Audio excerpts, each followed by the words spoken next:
আসসালামু আলাইকুম এভরিওয়ান, কেমন আছেন আপনারা সবাই? Welcome back to my channel. আজকে আমি আপনাদেরকে রান্না করে দেখাবো দেশি মুরগের মাংস। মাংস রান্না করার জন্য আমরা এখানে 1 কেজি পরিমাণের একটা দেশি মুরগির মোরগ নিয়েছি।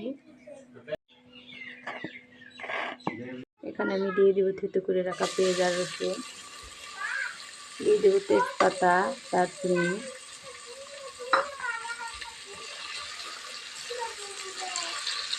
মশলাটাকে আমি ভালোভাবে নেড়ে লাল করে নেব। দিয়ে দেবো 2টো এলাচ,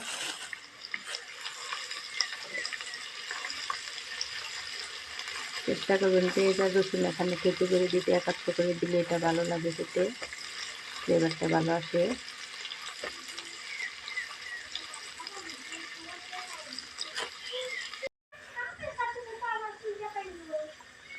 পেঁয়াজ রসুন লাল হয়ে যাওয়ার পর আমি এখানে দিয়ে দেবো 1 টিস্পুন আদা বাটা, 1 টিস্পুন রসুন বাটা আর 1 টিস্পুন দিয়ে দেবো পেঁয়াজ বাটা।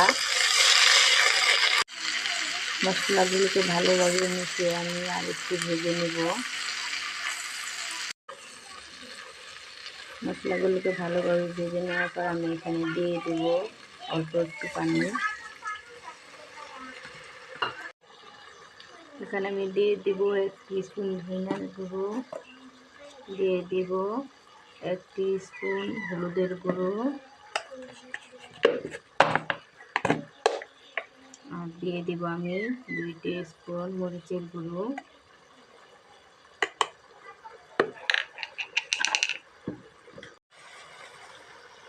দিয়ে দেব গরম মশলার গুঁড়ো, দিয়ে দেব ভাজা জিরা গুঁড়ো, দিয়ে দেব স্বাদ মতো লবণ।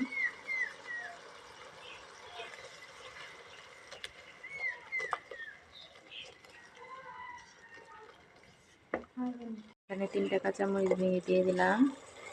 এখন মশলাটা ভালোভাবে কষিয়ে নেব।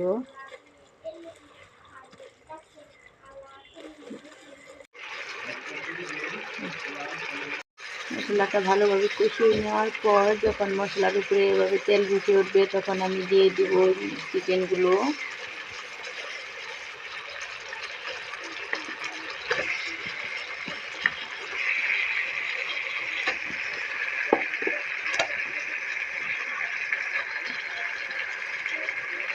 চিকেনগুলো দিয়ে ভালোভাবে নেড়ে চেড়ে নেওয়ার পর আমি ঢাকা দিয়ে ঢেকে দেবো।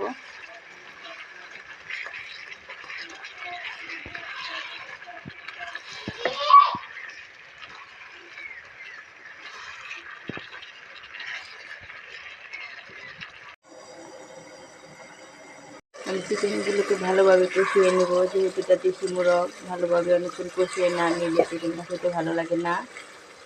এটা অনেকক্ষণ ভালোভাবে কষিয়ে নিতে হয়, তাহলেই খেতে বেশ ভালো লাগে। কিছুক্ষণ পর ঢাকাটা তুলে ভালোভাবে নেড়ে চেড়ে দিব, তাহলে চিকেনটা লেগে যাবে না নিচে। মশলাগুলোকে ভালোভাবে কষিয়ে নেওয়ার পর আমি এখানে আলু দিয়ে দিব। 3টে আলু কেটে নিয়েছি। আলু দিয়ে আরও ভালোভাবে কিছুক্ষণ কষিয়ে নেব।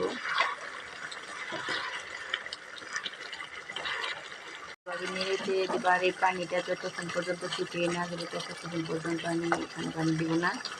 এই শিরাটা শুকিয়ে একদম ভাজা ভাজা হয়ে যাবে যখন, তখন আমি এখানে পানি দিয়ে দেবো।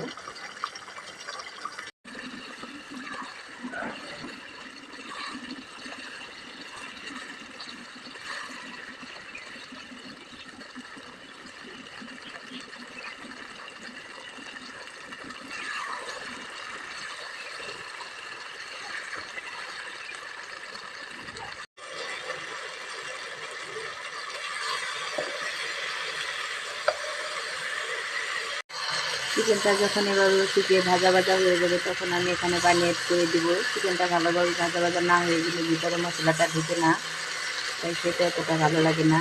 এভাবে ভাজা ভাজা করে শুকিয়ে নিতে চেষ্টা করবেন। আমি এখানে 3 কাপ পরিমাণ পানি দিয়ে দিব।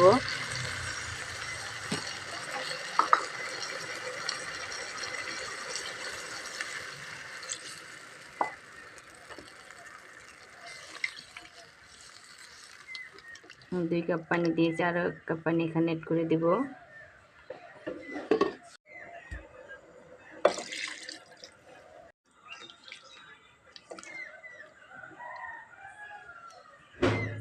এখন হয়ে এসেছে, আমি এখন এটাকে নামিয়ে নিব।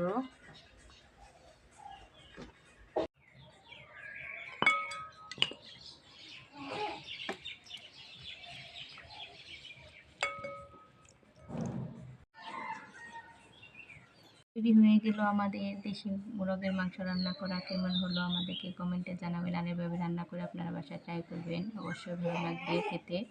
ধন্যবাদ।